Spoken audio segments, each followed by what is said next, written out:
Welcome to the movies, pal. Europe's the neighborhood Master Chaos. Back with you once again with another movie review. Now, we are still in the throes of the Vinegar Syndrome April 2021 package. And you know what? Let's get nuts. You want to get nuts? Come on, let's get nuts. Nothing says nuts like Christopher Walken. All-American Murder, directed by Anson Williams. Imagine if Woody Allen and Quentin Tarantino made a TV movie, and then they hired, I don't know, somebody like Tobe Hooper to shoot additional footage to add nudity and violence. You would get All-American Murder. Now, if that melange sounds enticing to you, then you're going to have a great time with All-American Murder. If it sounds like complete nonsense, well, you're on the right track, because All-American Murder is almost complete nonsense, but it's also downright perfect. What you talking about, Willis? Let's take the clothes off of this release. Love the slip, by the way. Beautiful slip. And this actually happens in the movie, which, you know, sometimes you'll get something, oh, that never happened. When did that, why wasn't that in the movie? It's in the movie. I'm not going to give it away, though. By the way, spoiler free, I'm not going to give away any plot points that I think would detract from your viewing experience. I'm not going to tell you who the killer is, none of that stuff. Let me read to you on the back what Vinegar Syndrome says about this movie. This is how they describe All-American Murder. A twisted hybrid of slasher and giallo. For the first hour of this movie, you'd be scratching your head wondering, what the hell were they smoking? Why, first of all, would they add this movie to the Vinegar Syndrome catalog? Secondly, you'd ask, I thought this was a horror movie. Why does this play like an episode of NCIS or Law and Order? It's very much, for that first hour, a procedural TV movie, detective story kind of thing, with a kid who's wrongfully accused of a murder, and or maybe not wrongfully accused of a murder, and a detective who wants to find the true culprit, or, you know, root out enough evidence to pin it on the kid, Archie, who's played by Charlie Schlatter, who's one of the shining points of this movie. Look, let's be honest. This would be a nothing movie, undeserving of any kind of Blu-ray restoration, if it wasn't for the cast and the dialogue. But we'll get to the dialogue. If it wasn't for the cast, this would be a waste of your time. Now, I mentioned Charlie Schlatter before. He's great in this. You know, he brings his magnetic personality to the screen. He makes all his scenes pop. He's fun to watch. He's a good actor. This movie also boasts Christopher fucking Walken. I don't know how they got him on the behind the scenes. They mentioned they had him for 13 days out of a 22-day shoot, which is fast. 13 days to shoot with Christopher Walken. And the good news is, I can report, he's in this movie a lot. It's not a cameo. He's not in 2 scenes. He's not like Bruce Willis nowadays, just making phone calls and you know, and directed Blu-ray movies. No, he's in the movie a lot. He's a main player. He's the main detective trying to find the killer. He's amazing in this. Charlie's amazing in this. If it wasn't for them, I would throw this movie right into the trash. Kidding, of course. I wouldn't throw it into the trash. I'd resell it. I haven't even talked about the plot yet, so why don't we do that? All-American Murder is a college-set murder mystery. Now, if you didn't like Rush Week from a few months back, you might have issues with All-American Murder because they're very similar. Of course, Rush Week had tons of ample bosoms going in its favor. This one has nudity. I'll talk about that in a minute. But it's certainly more focused on the murder mystery aspect and the Archie character played by Charlie Schlatter in specific. So Archie is sort of a loser dude. He's been thrown out of multiple schools. No one really thinks anything about him. Meets this girl played by Josie Bissett, who we have just had a fun adventure with, thanks to Vinegar Syndrome. She was in Hitcher in the Dark. She's the girl who gets kidnapped in that. And, well, I'll mention it now just to get it out of the way.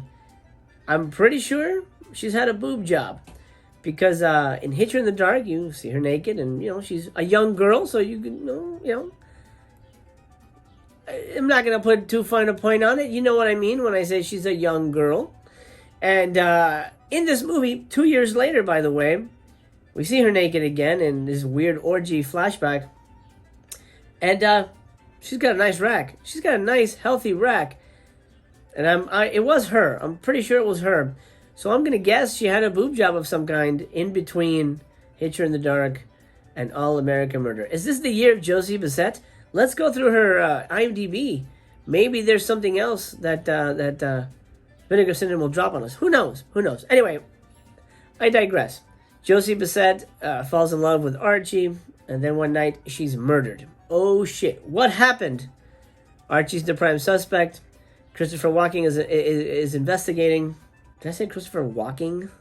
I think I did. So begins a fugitive style, you have 24 hours to solve the murder before it's pinned on you type of storyline. And we don't really get any kills until way past the hour mark. It's a 90-minute movie, keep that in mind. So if you're expecting a slasher and giallo, you're not really going to get that till almost deep into the third act. Does that make it a bad movie? It really depends on what you're expecting from this movie. But what makes this movie so unique and so perfect is the dialogue. This has some of the most asinine, insane, and frankly, ridiculously idiotic lines I've ever seen in any kind of mainstream movie. And the best part is the actors deliver it perfectly. They deliver it with such genuine aplomb. You cannot respect their performances having to deliver such lines as, I didn't do it. It wasn't my fault. My dorm mates burnt my snake. You piss on somebody, you piss on somebody.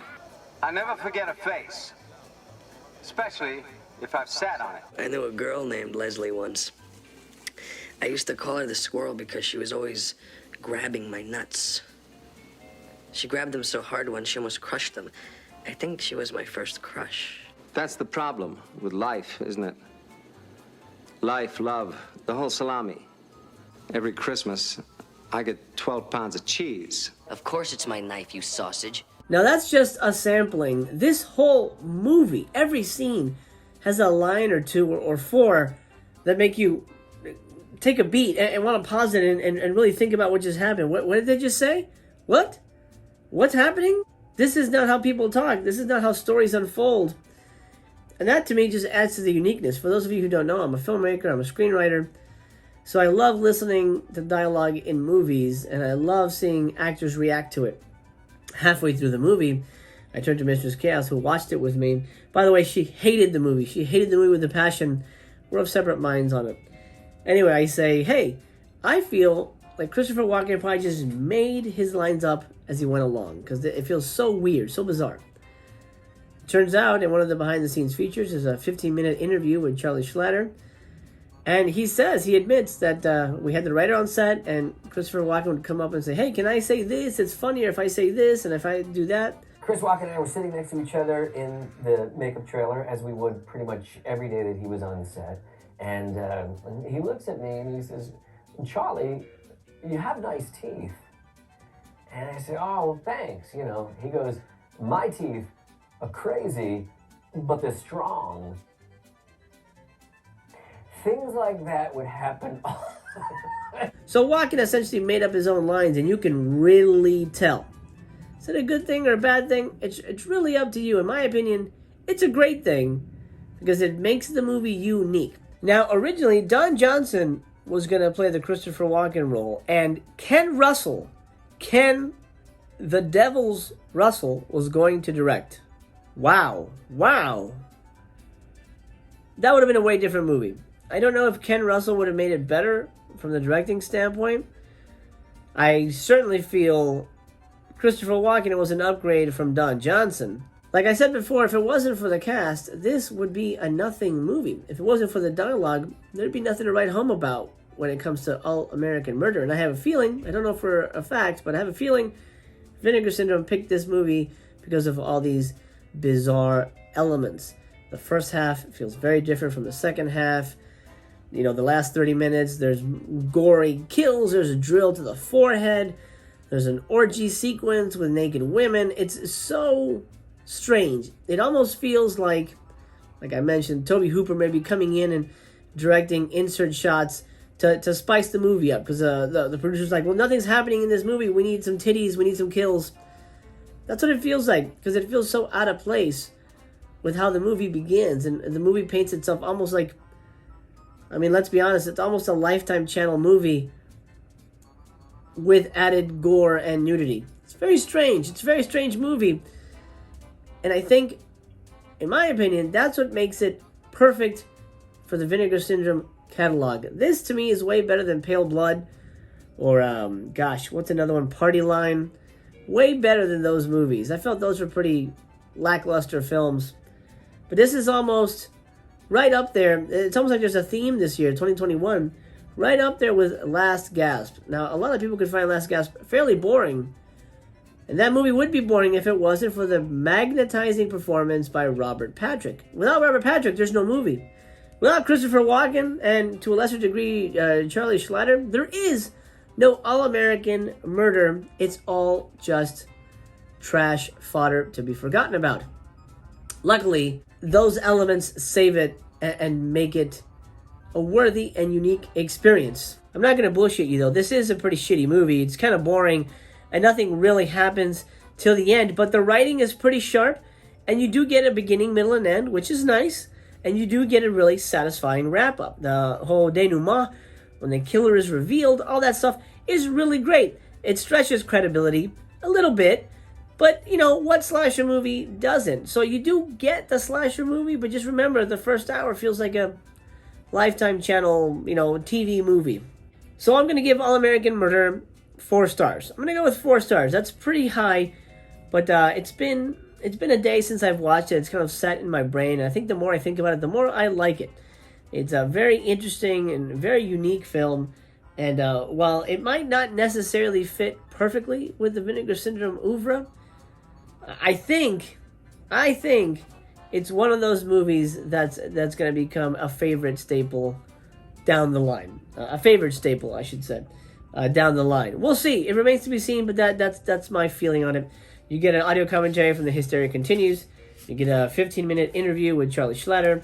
And you get a 14-minute interview with the director of photography on this release. Did you get All-American Murder? Let me know. I am very curious to hear your thoughts. Okay, pal, that'll do for my review of All-American Murder. It's time to close the theater down. Thank you so much for joining me on another episode of Master Chaos Theater.